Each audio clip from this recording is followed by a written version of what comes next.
കഴക്കൂട്ടം പിടിക്കാനുള്ള ആവേശപ്പോരിൽ വികസനത്തെ ചൊല്ലി കടകംപള്ളി വി മുരളീധരൻ പോരാ. കേരളത്തിനുള്ള വികസനം മുടക്കിയ കുത്തിത്തിരിപ്പ് മാത്രമാണ് കേന്ദ്രമന്ത്രിയായിരുന്ന വി മുരളീധരന്റെ സംഭാവനയെന്ന് കടകംപള്ളി സുരേന്ദ്രൻ. സ്വന്തം വകുപ്പ് നന്നായി ഭരിക്കാനാകാത്തയാളാണ് കടകംപള്ളി എന്ന സ്വർണ്ണക്കൊള്ള വിഷയമാക്കി വി മുരളീധരന്റെ മറുപടി. ശബരിമല സ്വർണ്ണക്കൊള്ളയിൽ ഏത് അന്വേഷണവും നേരിടാൻ തയ്യാറെന്ന് കടകംപള്ളി സുരേന്ദ്രൻ മാതൃഭൂമി ന്യൂസിനോട് വ്യക്തമാക്കി.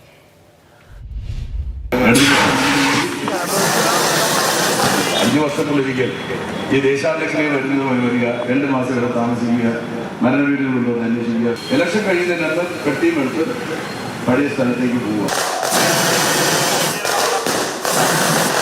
ദേവസ്വം ബോർഡിന് നേതൃത്വം നൽകിയ ആളാണ്.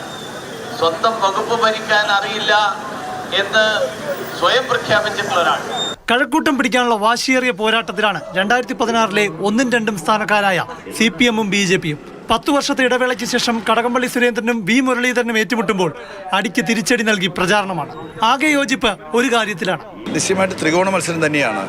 അന്നത്തെ മുരളീധരനെ ആളുകൾക്ക് വേണ്ടത്ര അറിയില്ലായിരുന്നു. ത്രികോണ മത്സരം തന്നെയാണോ കഴക്കൂട്ടം? ശക്തമായിട്ടുള്ള ത്രികോണ മത്സരമാണ് നടക്കുന്നത്. ദേശീയ ജനാധിപത്യ സഖ്യത്തിന് അനുകൂലമായിട്ടുള്ള ഒരു സാഹചര്യമാണ് ഉള്ളത്.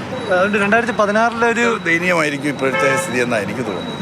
ടി ശരത്ചന്ദ്ര പ്രസാദ് UDF സ്ഥാനാർത്ഥിയായി രംഗത്തിറങ്ങിയെങ്കിലും LDF BJP ഏറ്റുമുട്ടലെന്ന മട്ടിലാണ് പ്രചാരണ പോര്. 10 വർഷത്തെ തന്റെ കാലത്തെ വികസനം എണ്ണി നിരത്തുന്ന കടകംപള്ളി ഉന്നയിക്കുന്നത് വി മുരളീധരന്റെ സംഭാവന എന്തെന്ന ചോദ്യമാണ്. മന്ത്രിയായി കഴിഞ്ഞതിന് ശേഷമുള്ള വി മുരളീധരനെ നമ്മുടെ നാട്ടുകാർക്കറിയാം.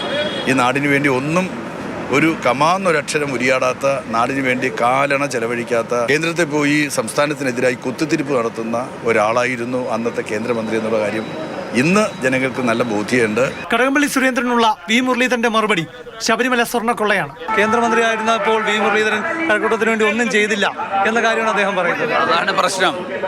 അദ്ദേഹത്തിന് അടിസ്ഥാനപരമായിട്ടുള്ള കാര്യങ്ങളെക്കുറിച്ച് ധാരണയില്ലാത്തതാണ് പ്രശ്നം. സ്വന്തം വകുപ്പ് പോലും ഭരിക്കാൻ അറിയാത്ത ഒരാളാണ് അദ്ദേഹം മന്ത്രിയായിരുന്ന കാലത്തല്ലേ ഈ സ്വർണ്ണക്കൊള്ള നടന്നത്. എൻ്റെ വകുപ്പിനെ കുറിച്ച് അങ്ങനെ എന്തെങ്കിലും ആക്ഷേപമുണ്ടോ? എതിരാളികൾ തനിക്കെതിരെ ശബരിമല സ്വർണ്ണക്കൊള്ള ഉന്നയിക്കുന്നതിനാൽ കടകംപള്ളി സുരേന്ദ്രൻ പ്രചാരണത്തിലുടനീളം സ്വയം ഈ വിഷയം എടുത്തിടും. ആകെ പറയുന്നത് എന്താണ്? ശബരിമല സ്വർണ്ണക്കൊള്ളയും തിന്നവൻ വെള്ളം കുടിക്കണ്ടെന്ന് തീരുമാനിക്കും, ഒരു പ്രശ്നമില്ല. ശബരിമല സ്വർണ്ണക്കൊള്ളയിൽ CBI അന്വേഷണം വേണമെന്ന് BJP ഉന്നയിക്കുന്ന അവസരത്തിൽ അതേ നാണയത്തിൽ തന്നെയാണ് കടകംപള്ളിയുടെ മറുപടി. നമുക്കൊന്നും മറച്ചു വെക്കാനില്ല. നമ്മുടെ എല്ലാം സുതാര്യമാണ്, കൈകൾ ശുദ്ധമാണ്, യാതൊരു പ്രശ്നവുമില്ല. അന്വേഷണം, ഏത് തരത്തിലുള്ള അന്വേഷണം നടക്കുന്നതിനെയും ഞാൻ പ്രത്യേകിച്ച് സ്വാഗതം ചെയ്യുകയാണ്.